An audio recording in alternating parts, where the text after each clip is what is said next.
მოგესალმებით, ქალბატონებო და ბატონებო. დღეს ჩვენ თავარი საკითხი გვაქვს გენერალური აუდიტორის არჩევა, მაგრამ ბიურომ დაგვაწერა დაჩქარებული კანონპროექტები ასევე მნიშვნელოვანი და მოდი ჯერ გავიაროთ ეს დაჩქარებული საკითხები და შემდეგ დავუბრუნდეთ უფრო ვრცელ საკითხს. დღის ეს რიგი დარიგებულია, თუ რაიმე შენიშვნა არ არის, დავამტკიცოთ. მადლობთ. პირველი საკითხი. საქართველოს მთავრობის მიერ საკანონმდებლო ინიციატივის წესით წარმოქმნილი კანონპროექტი ნავთობისა და გაზის შესახებ საქართველოს კანონში ცვლილების შეტანის თაობაზე და თანხმლები კანონპროექტები. მოხსენებელი საქართველოს ეკონომიკისა და მდგრადი განვითარების მინისტრის პირველი მოადგილე ქალბატონი ნინო ენუქიძე. გთხოვთ ქალბატონო. მოგესალმებით. წარმოგიდგენთ ნავთობის და გაზის შესახებ საქართველოს კანონში ცვლილებათა პაკეტს. საკითხი ძალიან მნიშვნელოვანია. ეხება დღემდე დაურეგულირებელ საკითხს. როგორც მოგეხსენებათ, დღეს მოქმედი კანონი არეგულირებს მხოლოდ ნავთობისა და გაზის შესახებ ოპერაციებს, ასე ვთქვათ, მათ მოპოვებას, ინვესტორებთან ურთიერთობას, ხოლო რაც შეეხება ბუნებრივ წყალბადს, ეს არის ფაქტობრივად სიახლე ბოლო პერიოდში რამოდენიმე წელია 2020-დან მოყოლებული.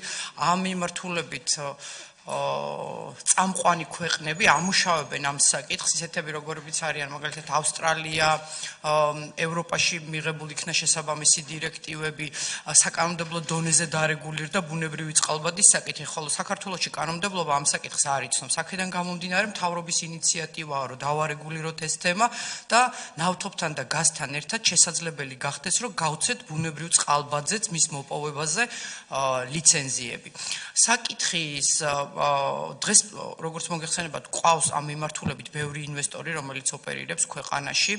კანონი დარეგულირდება იმდაგვარად, რომ არსებულ ინვესტორებს, ვისაც უკვე აქვს ლიცენზიები ნავთობის და გაზის მოპოვების, ექნება შესაძლებლობა, რომ ნავთობის და გაზის სააგენტოსთან მოლაპარაკების შედეგად, ასე ვთქვათ, ამ ბუნებრივი წყალბადის იმპლემენტაცია გააკეთოს თავის ლიცენზიაში და შეუდგეს სურვილის შემთხვევაში წყალბადის მოპოვებას, ხოლო სხვა შემთხვევაში, როგორც წესი, გამოცხადდება შესაბამისი კონკურსები, ინვესტორები გაიმარჯვებენ და შემოვლენ თავისუფალ ბლოკებზე. მეორე მნიშვნელოვანი ცვლილება, რაც კანონპროექტით არის წარმოდგენილი, როგორც მოგეხსენებათ, თქვენ ნავთობის და გაზის კორპორაცია, ჩვენი სახელმწიფო კომპანია, ეს არის ეროვნული კომპანია ნავთობის და გაზის სფეროში. კანონი მას აძლევს რიგ უფლებებსა და მოვალეობებს, მაგრამ დეტალურად არ არის გაწერილი, როცა სახელმწიფო სჭირდება, რომ ამ კომპანიამ უზრუნველყოს ამა თუ იმ რესურსის მოპოვება მხედველობაში ან ნავთობი გაზი და ამ შემთხვევაში უკვე ბუნებრივი წყალბადიც. დეტალურად გაიწერება, რომ იმ შემთხვევაში თუ მთავრობა მიიღებს გადაწყვეტილებას და იქნება განსაკუთრებული მნიშვნელობის პროექტი, სახელმწიფო კომპანიას ნავთობის და გაზის კორპორაციას ექნება უფლება, როგორც ინვესტორი გამოვიდეს სახელმწიფოსთან ურთიერთობაში და თვითონ განახორციელოს, ასე ვთქვათ, ნავთობის გაზის და ბუნებრივი წყალბადის მოპოვება. ასევე უნდა აღინიშნოს, რომ თამდევი ცვლილებებიდან მინდა გამოუყო მოსაკრებლების კანონი, ვინაიდან ბუნებრივი წყალბადი ახალი თემაა, როგორც გაზის ნაწილში გვაქვს 1000 კუბურ მეტრზე მოსაკრებელი 2 ლარი, იგივენაირად არის შემოთავაზება, რომ იყოს წყალბადის შემთხვევაში 1000 კუბური მეტრისთვის 2 ლარი. არის ცვლილებები ასევე რეგულირების საფასურის შესახებ კანონში. წყალბადისთვის ვფიქრობთ, რომ პირველ ეტაპზე კარგი იქნება, რომ იყოს 0, ვინაიდან წავახალისოთ, ასე ვთქვათ, ინვესტორები. რაც შეეხება დანარჩენ მიმართულებებს, სადაც იყო 0 ამ შემთხვევაში ნავთობის და გაზის ტრანსპორტირების საქმიანობა, იქნება 2 ლარი, გაზის გადამუშავება იყო 0, იქნება 2 ლარი და ნავთობის გადამუშავება იქნება 1 ლარი და ასევე შემოზღუდული იქნება არაუმეტეს წლიურად 2 მილიონი ლარისა. როგორც მოგეხსენებათ, ბოლო პერიოდში ამ მიმართულებით ნავთობის გადამუშავებით ქვეყანაში გვაქვს ძალიან სერიოზული აქტიურობა, მსხვილი ინვესტიციები განხორციელდა და ბიზნესთან კონსულტაციის შედეგად არის შემოთავაზებული სწორედ ეს, ასე ვთქვათ, რეინჯები. გთხოვთ დაგვიჭიროთ ხარი დანარჩენ პაკეტში შემავალ ცვლილებებს, რაც შეეხება არის ტექნიკური ხასიათის ამ წყალბადის ტერმინიდან გამომდინარე, ყველგან საჭირო გახდა ცვლილებების შეტანა. მადლობა. ბატონო გთხოვთ. ძალიან კარგი, მოგესალმებით, კოლეგებო, მოგესალმებით, ძირფასო მეგობრებო. ძალიან კარგია და მოგესალმებით, რა თქმა უნდა და მხარს დაუჭერთ. მაგრამ მე მაინტერესებს, აი თქვენ თქვით, რომ ნავთობის მოპოვების პროცესი ხა ასე პირდაპირ არ ეხება ამ თემას, მაგრამ მაინტერესებს, რამდენს მოვიყვარ ჩვენ და რამდენია წლიურად ჩვენი ადგილობრივი წარმოება ამ კუთხით, მადლობთ. წარმოება არ გვაქვს ძალიან დიდი. მე მინდა ვთხოვო გოგა ტატიშვილს, რომელიც არის ნავთობის და გაზის სააგენტოს თავმჯდომარე, დეტალურად რო გითხრას, ანუ ჩვენი მცირე, ასე ვთქვათ, წარმოები და მოპოვების შესახებ ამ ეტაპზე. რა, რომ რამდენია ეს გაშლა ბევრი არ უნდა. Სიამოვნებით, მოგესალმებით. ძირითადად ნავთობის და გაზის მოპოვება ხდება ძველი საბადოებიდან, ჯამურად წელიწადში ეს არის 50,000 ტონა. უნდა აღინიშნოს, რომ მთლიანად საქართველოში მუშავდება ბნედლი ნავთობი, შესაბამისად მისი ნავთობპროდუქტები, როგორც არის ბენზინი და დიზელი, ადგილობრივი წარმოების არის, ანუ მთლიანად ჩვენი ლიცენზიანტები, გადამამუშავებელი ქარხნები ამას ამუშავებენ და პარალელურად ახლა მიმდინარეობს დიდი ნავთობგადამამუშავებელი ქარხნის მშენებლობა, რომელიც დაახლოებით 3 მილიონ ტონას გადაამუშავებს წელიწადში. მადლობთ. მადლობთ. ბატონო? ჩვენი მოხმარების რა პროცენტი დააკმაყოფილებს? ახალი ქარხნის შემთხვევაში მთლიანად დააკმაყოფილებს და დარჩება ასევე საექსპორტო მოცულობებიც. მადლობთ. მე მგონი კარგი კანონპროექტია დაუჭიროთ ხარ. მადლობთ. მადლობთ კალბატონო. მეორე საკითხი საქართველოს თავრობის მიერ საკანონმდებლო ინიციატივის წესით წარმოდგენილი კანონპროექტები საქართველოს საზღვაო კოდექსში ცვლილების შეტანის შესახებ, აკვაკულტურის შესახებ საქართველოს კანონში ცვლილების შეტანის თაობას და საქართველოს საგადასახადო კოდექსში ცვლილების შეტანის შესახებ. მოხსენიებული საქართველოს ეკონომიკისა და მდგრადი განვითარების მინისტრის მოადგილე ბატონი გურამ გურამიშვილი. გთხოვთ ბატონო. Καλώς ბატონო თავმჯდომარე, პატრიციონალო დეპუტატებო, განსახილველად წარმოგიდგენთ საკანონმდებლო ცვლილებების პაკეტს, რომელიც ეხება საზღვაო კოდექსში, საგადასახადო კოდექსში და ასევე აკვაკულტურის შესახებ საქართველოს კანონში ცვლილებებს. აღნიშნული პაკეტი განპირობებულია ორი საჯარო სამართლის იურიდიული პირის შერწყმის შედეგად განსახორციელებელი ცვლილებების გამო. როგორც მოგეხსენებათ, დღეს ქვეყანაში ფუნქციონირებს საზღვაო ტრანსპორტის სააგენტო, რომელიც ახორციელებს გარკვეულ ფუნქციებს და ასევე გვაქვს ჰიდროგრაფიული სამსახური, რომელიც ასევე არის საჯარო სამართლის იურიდიული პირი. თუმცა როგორც საერთაშორისო პრაქტიკა აჩვენებს და ასევე ჩვენმა პრაქტიკამაც დაგვანახა, რეალურად შესაძლებელია ერთი უწყების ქვეშ ინტეგრირება ამ ორი ფუნქციის, ვინაიდან ორივე საზღვაო მიმართულებით გარკვეულ რეგულაციებს აწესებს, შესაბამისად საზღვაო კოდექსში შეგვაქვს ცვლილება და ამ აღნიშნული ოპტიმიზაციის აღნიშნული ღონისძიებით ჩვენ მივიღებთ ოპტიმიზაციას, როგორც პროცედურულ ნაწილში, ასევე ბიუჯეტის ნაწილში. ასევე ამ ცვლილებასთან ერთად მინდა აღვნიშნო, რომ საზღვაო კოდექსში იქნება შეტანილი ცვლილება, რომლის მიხედვითაც დარეგულირდება სანავიგაციო უსაფრთხოებასთან დაკავშირებული ფუნქციები და ასევე უსაფრთხოების მიზნით გაიწერება საქართველოს ეკონომიკისა და მდგრადი განვითარების სამინისტროს სატრანსპორტო უსაფრთხოების მოკვლევის ბიუროს საზღვაო ტრანსპორტის სფეროში მომხდარი ინციდენტების შესახებ უფლებამოსილებები.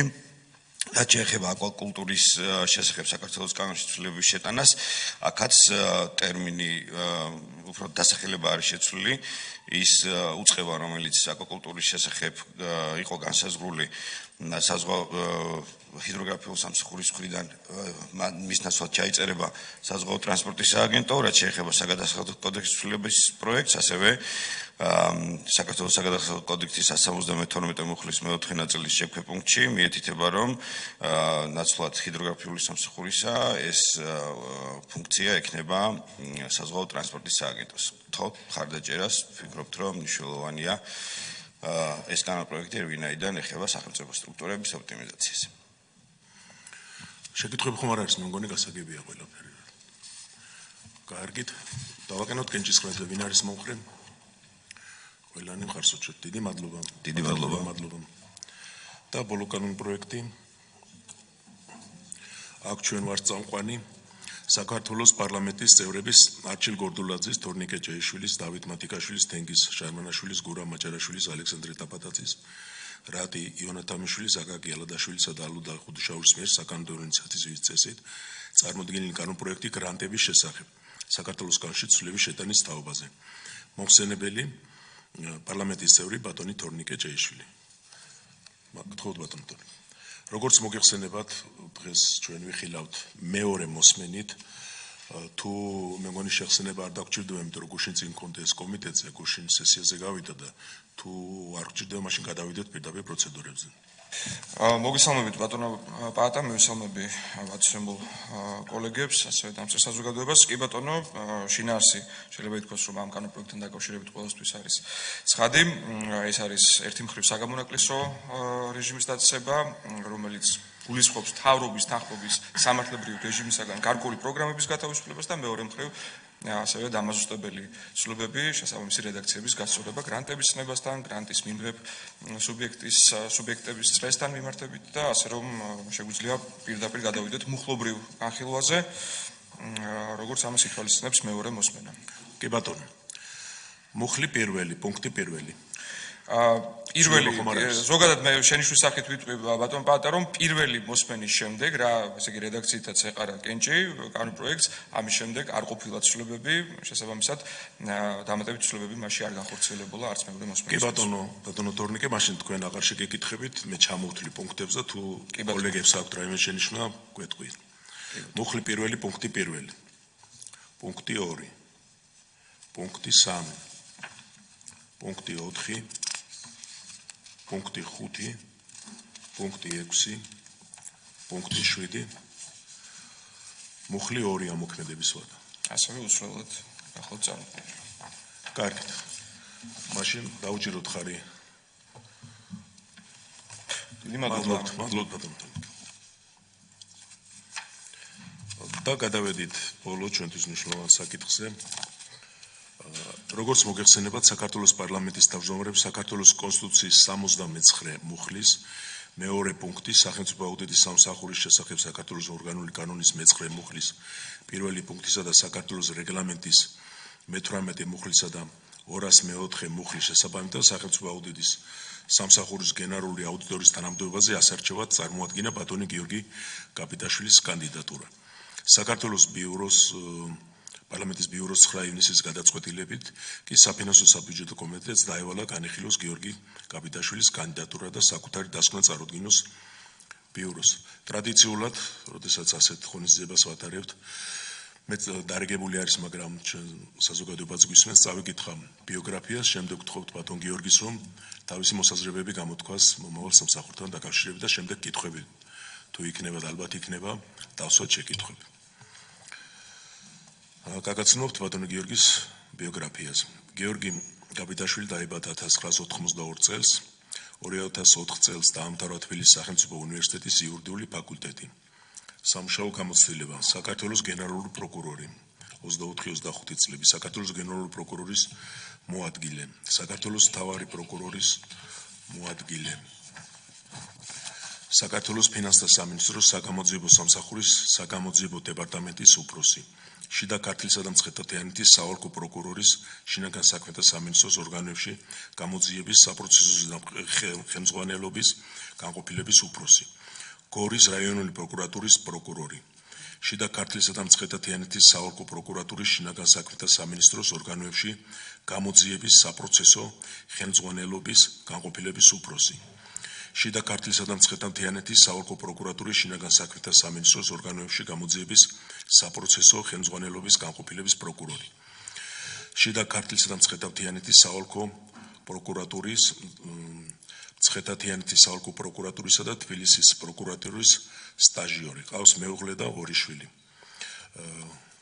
ხედავთ, რომ რიგითი სტაჟიორიდან გენერალურ პროკურორამდე ყველა ინსტანცია აქვს გავლილი, დიდი გამოცდილება აქვს, ნიჭიერი ადამიანი ვიზამდება და დარწმუნებული ვარ, აუდიტის სამსახურშიც იგივე იქნება. მე შემიძლია ვთქვა, რომ რა თქმა უნდა ეს ორი სამსახური ძალიან განსხვავდება ერთმანეთისაგან. ერთგან რეკომენდაციები გაიცემა, მეორეგან სისხლის სამართლის საქმეებია ძირითადად, მაგრამ ორივე სჭირდება საქმის მოძიება, განხილვა, გამოძიება, გარკვევა და ასე შემდეგ და დარწმუნებული ვარ, რომ ყველაფერი კარგად იქნება. ეს ჩემი მოსაზრება არის, ეხლა შევუდგეთ მუშაობას და ბატონ გიორგის ვთხოვთ მობრძანდეს ტრიბუნაზე.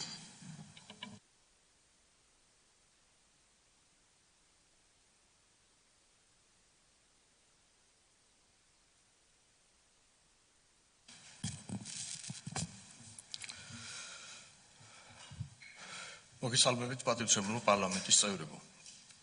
მოგესალმებით ბატონო თავმჯდომარე, მადლობა წარდგენისთვის.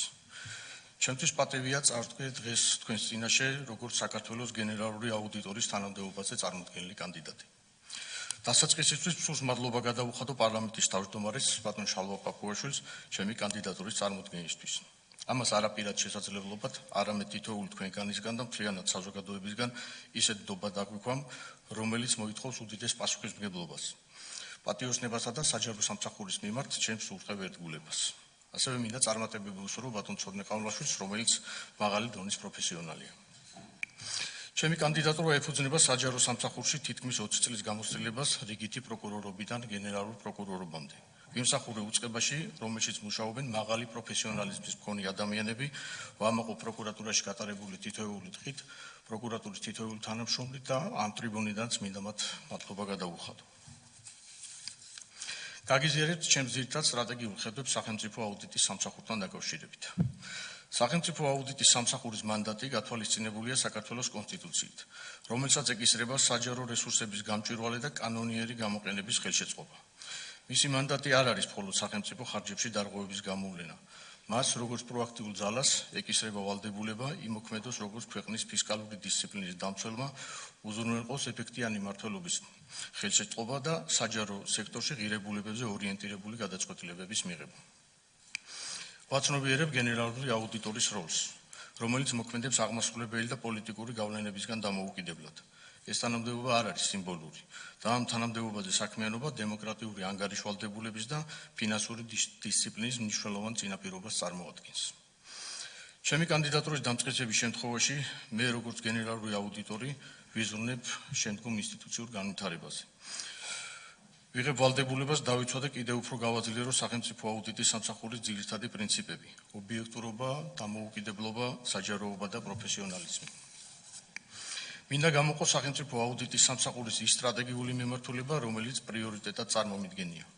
მნიშვნელოვანია კიდევ უფრო გაძლიერდეს და გაღრმავდეს პარლამენტსა და სახელმწიფო აუდიტის სამსახურს შორის ურთიერთობები.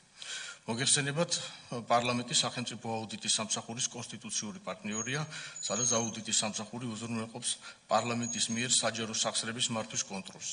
დღეს თვისობრივად მაღალ დონეზეა აყვანილი პარლამენტსა და აუდიტის სამსახურს შორის ურთიერთობა. გულისხმობ აუდიტის სამსახურის საფინანსო საბიუჯეტო კომიტეტთან და მასთან არსებულ აუდიტის ჯგუფთან მჭიდრო კავშირს, რომელიც იხილავს აუდიტის სამსახურის ყველა ცენტრალური დონის დასკვნას. რაც ერთის მხრივ მნიშვნელოვნად უწყობს ხელს საპარლამენტო ზედამხედველობის და კარგი მმართველობის პრაქტიკის გაძლიერებას და მეორეს მხრივ ფუნდამენტურად მნიშვნელოვან როლს ასრულებს აუდიტის რეკომენდაციების აუდიტის ობიექტების მიერ დროულად და ეფექტიან შესრულებაში. ჩემი სურვილია კიდევ უფრო გაძლიერდეს პარლამენტთან თანამშრომლობის ეს პროცესი. მინდა ცალკე გამოვყო სამსახურის ფუნქციონირების მიმართულებები. უნდა აღინიშნოს, რომ აუდიტის სამსახური ამზადებს მაღალ პროფესიულ დასკვნებს. დღეს ამ სამსახურის მუშაობა და პროგრესი საერთაშორისო ორგანიზაციების მხრიდან ფასდება მაღალი შეფასებით. სახელმწიფო აუდიტის სამსახურის ანგარიშები, სახელმწიფო ბიუჯეტის პროექტის დასკვნა და ბიუჯეტის შესრულების ანგარიშებზე მოხსენებები ის ქმედითი ინსტრუმენტებია, რაც გვაწვდის ინფორმაციას საჯარო უწყებებში ფინანსების მართვის პრაქტიკაში არსებული რისკებისა და გამოწვევების შესახებ. ჩემი სურვილია აუდიტის სამსახურის მიერ მომზადებული დოკუმენტები გახდეს კიდევ უფრო სრულყოფილი და ცხადი. კერძოდ მინდა გავამახვილო განსაკუთრებული ყურადღება სახელმწიფო ბიუჯეტის შესრულებაზე, მუნიციპალურ ფინანსებსა და სახელმწიფო წილობრივი მონაწილეობით შექმნილ საწარმოებზე.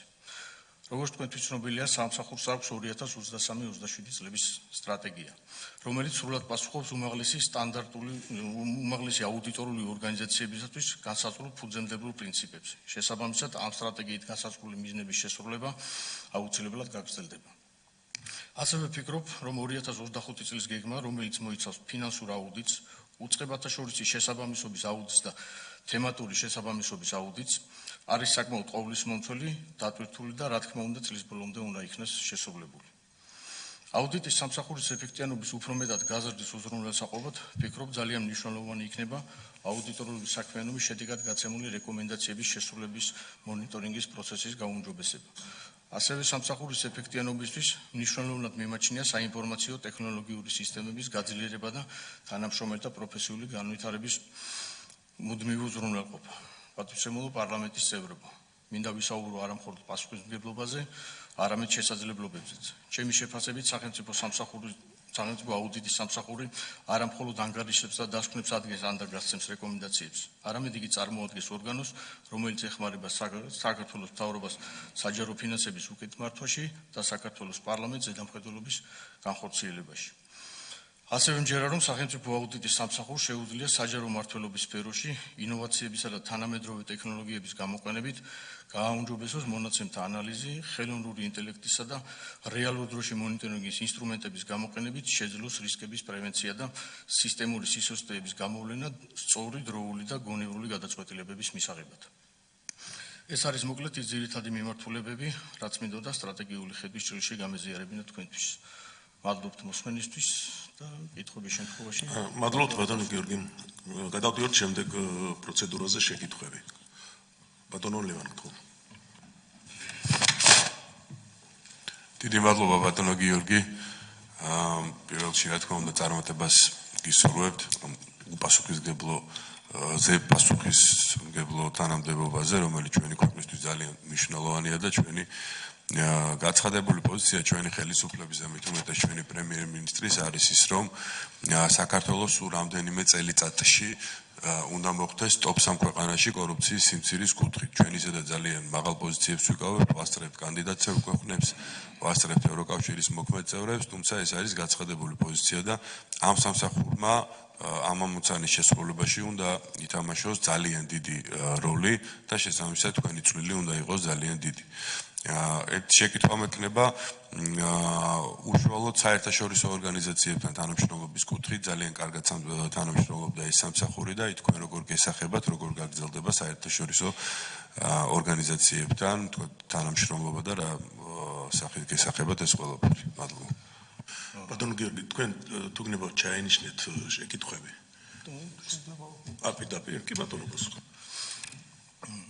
როგორც ჩემთვის ცნობილია, სახელმწიფო აუდიტის სამსახურს აქვს საერთაშორისო პარტნიორებთან ურთიერთობის ძალიან კარგი გამოცდილება. საერთაშორისო პარტნიორებთან ურთიერთობა, მე ვფიქრობ, ეს არის შესაძლებლობა მიიღო ინფორმაცია იმ სიახლეების შესახებ, რომელიც აუდიტორული საქმიანობის სფეროში არსებობს, იმ ტექნოლოგიების შესახებაც, ასე ვთქვათ, რომელიც შეიძლება სახელმწიფო აუდიტის სამსახურმა თავისი საქმიანობის უკეთ წარმართვისთვის გამოიყენოს და ამიტომ საერთაშორისო პარტნიორებთან თანამშრომლობა მე ვფიქრობ უმნიშვნელოვანესია არა მარტო სახელმწიფო აუდიტის სამსახურისთვის. ამიტომ ჩემი კანდიდატურის მიმართ ხარდაჭერის შემთხვევაში ვიქნები სრულიად ღია და მოწოდებული საერთაშორისო თანამშრომლობასთან მიმართებით.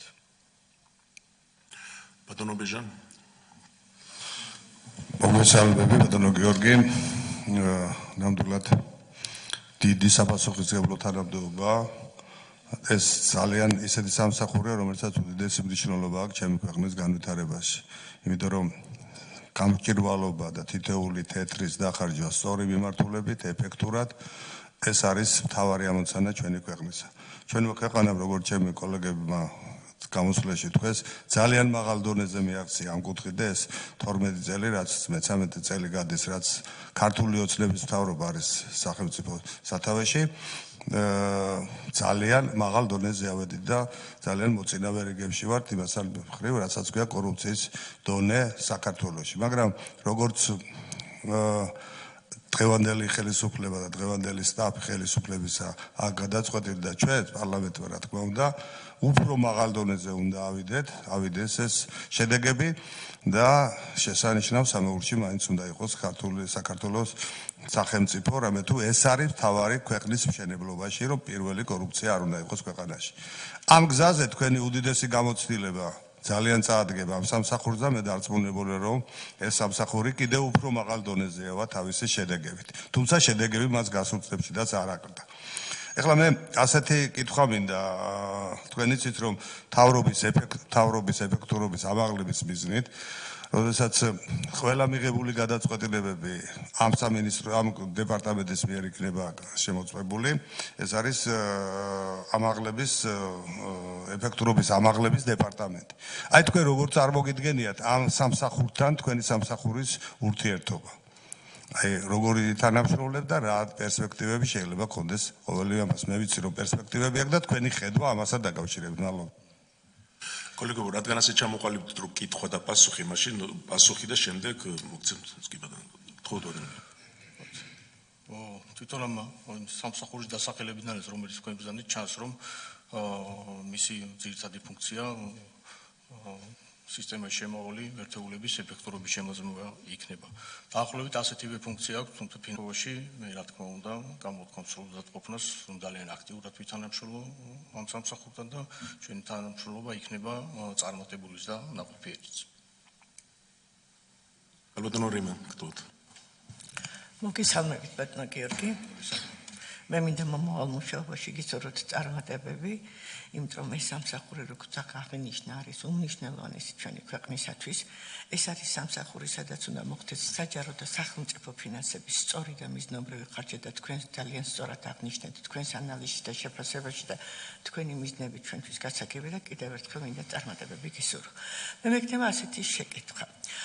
ადრეულ წლებში იყო ასეთი პერიოდიც, როცა სახელმწიფო აუდიტის სამსახური ყველა საჯარო დაწესებულებას არ ამოწმებდა, ან კიდევ უფრო უხეშად ვერ ამოწმებდა. მაინტერესებს ახლა ამის გაკეთება ან არ სურდა, ან არ ქონდა რაღაც განწყობა. თქვენი აზრით არის თუ არა ასეთი საჯარო დაწესებულება ჩვენთან, თუ გაქვთ ინფორმაცია, სადაც არის ჩამონათვალი, რომ ის შემოწმება არ შეიძლება. ან სურვილი არ აქვს აუდიტის სამსახურს, რომ ეს ორგანიზაცია შემოწმოს. სახელმწიფო აუდიტის სამსახურის საქმიანობის სფერო და იმ უწყებების ჩამონათვალი, რომელიც შემოწმების უფლებამოსილებაც აქვს სახელმწიფო აუდიტის სამსახურს, ეს განსაზღვრულია კონსტიტუციით და კანონით. სამსახურს შემოწმებული აქვს 2022 წელს პროკურატურა შეამოწმა.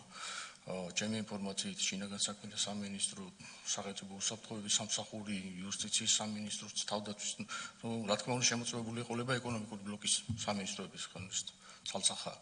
ამ კითხვაზე ესე იგი პასუხობთ, რომ როგორც ყველა ადამიანი არის კანონის წინაშე თანასწორი, ასევე სახელმწიფო აუდიტის სამსახურის წინაშეც ნებისმიერი უწყება, ვისი შემოწმების უფლებამოსილებაც აქვს სახელმწიფო აუდიტის სამსახურს, იქნება თანასწორი.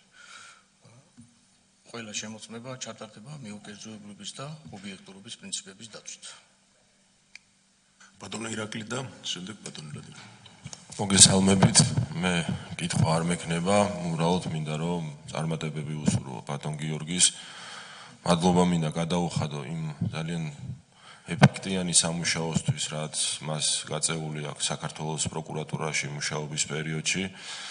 თქვენი პროფესიონალიზმი, თქვენი კვალიფიკაცია, თქვენი მიდგომები ბევრ საკითხთან მიმართებაში არის იმის საწინდარი, რომ სახელმწიფო აუდიტის სამსახური კიდევ უფრო სხვა სიმაღლეზე ავა და გააგრძელებს უფრო ეფექტიან საქმიანობას, იგივე პარლამენტთან მიმართებაში, ამ კომუნიკაციის აწყობაში. საკმაოდ დიდი როლი გეკისრებათ თქვენს და იმ თქვენი კანდიდატურის წარდგენა ამ თანამდებობაზე ერთის მხრივ არის ძალიან დიდი პასუხისმგებლობა და მეორეს მხრივ აჩვენებს საქართველოს მთავრობის დამოკიდებულებას თუ რაოდენ დიდ როლს ანიჭებს კორუფციასთან ბრძოლას. ვინაიდან თქვენი გამოცდილების და თქვენი სოდნის ადამიანი აუცილებლად უკეთეს გახდის პროცესებზე დამხედველობას და აუდიტის სახელმწიფო სამსახურს. და დიდი მადლობა ასევე იმ თანამშრომლობისთვის, რასაც წლების განმავლობაში იჩენდით თითოეულ ჩვენთაგანთან მიმართებაში. მადლობა. ბატონო ვლადიმერ, გთხოვთ. მადლობა ბატონ თავმჯდომარე. მე პირველ რიგში ბატონ გიორგი მადლობა მინდა გადაგიხადოთ იმ ღირსეული სამსახურისთვის, როცა თქვენ პროკურატურაში ემსახურეთ ჩვენს ქვეყანას და ჩვენს ხალხს და რა თქმა უნდა წარმატებები მინდა გისურვოთ. თქვენ ახსენეთ რეკომენდაციებზე შესრულების მონიტორინგი. როგორ წარმოგიდგენიათ, ეს იქნება მათ შორის პარლამენტთან გაძლიერებული თანამშრომლობა, იმ უწყებებთან, ან სხვა უწყებებთან თანამშრომლობა, რომ ყველა ის რეკომენდაცია, რომელსაც გასცემთ თქვენი სამსახური ამანამდე გასცა, შესრულდეს მაქსიმალურად იმისათვის, რომ მომავალში პრევენციის როლი შეასრულოს და თუ აღმოჩნდა რომ ძიმე დანაშაულებები ასე თქვა უკვე ალბათ იმ უწყებაში რომელშიც მანამდე თქვენ მუშაობდით. აი ეს მექანიზმი რომ უფრო დეტალურად აგვიხსნათ თუ შეიძლება. მადლობა. რაც შეეხება რეკომენდაციების შესრულების ხარისხის ამაღლებას და კონტროლს მე ვფიქრობ, ძალიან მნიშვნელოვანი იქნება იმ რეკომენდაციების ვიცი რომ არის რეკომენდაციები, რომლებიც ვერ სრულდება. ამას აქვს თავისი როგორც სუბიექტური მიზეზები, შეიძლება კონდეს ობიექტური მიზეზებიც. ამიტომ მნიშვნელოვნად მიმაჩნია რომ უნდა ჩაუღრმავდეს სახელმწიფო აუდიტის სამსახური ამ მიზეზებს. ობიექტური მიზეზების შემთხვევაში უნდა მოხდეს იმ პრობლემების გადაჭრა, რის გამოც ვერ შესრულდა ეს რეკომენდაციები, ხოლო სუბიექტური მიზეზების შემთხვევაში შეიძლება სხვადასხვა სახის მსჯელობა და სხვადასხვა განვითარება მოყვეს ასეთი ფაქტების დადგენას, მათ შორის თანამშრომლობაც სამართალდამცავ ორგანოებთან. ვფიქრობ, აუდიტის ჯგუფთან ძალიან მჭიდრო კავშირი ამ რეკომენდაციების შესრულების შედეგების მოხსენებასთან დაკავშირებით იქნება ერთ-ერთი მნიშვნელოვანი წინაპირობა, რომ კიდევ უფრო აქტიურად მოხდეს რეკომენდაციების შესრულებაზე კონტროლი და ამას ბუნებრივია შედეგად მოყვება რეკომენდაციების შესრულების მაჩვენებლის ზრდად. მადლობა თავმჯდომარე, მოგესალმებით ბატონო გიორგი, გისურვებთ წარმატებებს მომავალ საქმიანობაში, მომავალ სამსახურში, რომელსაც საკითხი აუდიტის როლი ჩვენი ქვეყნის საჯარო მმართველობის უფრო გაჯანსაღებისთვის, როგორც ეკონომიკურად, ასევე ფინანსურ ნაწილში. მინდა შევეხო ისეთ საკითხს, როგორც არის ჩვენთვის, როგორც დეპუტატებისთვის, მნიშვნელოვანი და როგორც ინსტიტუციისთვის, პარლამენტისთვის, როგორი უფრო ცალად რომ გითხრათ, როგორი ურთიერთობას აპირებთ საქართველოს პარლამენტთან, როგორც პასუხისმგებლობის ნაწილში, ასევე თანამშრომლობის ნაწილში, სხვადასხვა ინსტიტუტებთან დაკავშირებით, ვინაიდან ჩვენთვის მნიშვნელოვანია როგორც რეგიონალური მმართველობის კუთხით, მუნიციპალიტეტების ფინანსური გამართულობა და ის პრინციპები, რაც თქვენ ახსენეთ, სამართლიანობა, გამჭვირვალობა და ანგარიშვალდებულება სახელმწიფოს წინაშე. მადლობა. საფინანსო საბიუჯეტო კომიტეტის ფარგლებში აუდიტის ჯგუფის შექმნის შემდეგ მე ვფიქრობ, თვითშობრივად ახალ სიმაღლეზე ავიდა საქართველოს პარლამენტსა და სახელმწიფო აუდიტის სამსახურს შორის ურთიერთობები. გაზრდილია აუდიტის სამსახურის დასკვნების თუ რეკომენდაციის განხილვის მაჩვენებელიც, რასაც დადებითი შედეგები მოყვა. ურთიერთობის გაღრმავების კუთხით მე ვფიქრობ, მნიშვნელოვანი იქნება მაგალითად სისტემური მიგნებების, რეკომენდაციების შესრულების, ანგარიშების და ბატონ ვლადის კითხვაზე უპასუხე რეკომენდაციების შეუსრულებლობის მიზეზების კვლევას და ამ მხრივ ჩვენ ვზავთ რომ ძალიან ღიად და მჭიდროდ ვითანამშრომლობთ საქართველოს პარლამენტთან. მადლობთ, გადავდივართ დაზუსტებები ხომ არ არის? ასეთი არ არის, ბატონო გიორგი, დაბრძანდით და ეჭის ყველაზე დავაკენებთ. მადლობთ. ესე იგი, პირველი, პარლამენტის თავმჯდომარის მიერ სახელმწიფო აუდიტის სამსახურის გენერალური აუდიტორის თანამდებობაზე ასარჩევა წარმოდგენილი გიორგი კაპიტაშვილის კანდიდატურას. ვინ უჭერს მხარს? წინააღმდეგი არ არის. არავინ. კომიტეტს მხარდაჭერა აქვს ბატონო გიორგი. და მეორე საკითხი ტრადიციულად არის ხოლმე ასე.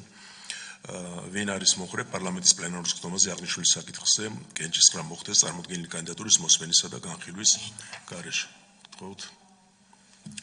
მადლობა, ამით კომიტეტის სხდომა ამოწურულია. ერთს ვიტყოდი, რომ იმედი მაქვს და დარწმუნებული ვარ ბატონ გიორგის დაამტკიცებს პარლამენტი და წარმატებას უსურებ და აქვე არ შემიძლია არ თქვა, რომ ბატონ ცოდნეს დიდი მადლობა გაწეული საქმიანობისათვის. ამით კომიტეტის სხდომა დასრულებულია. დიდი მადლობა მხარდაჭერისთვის.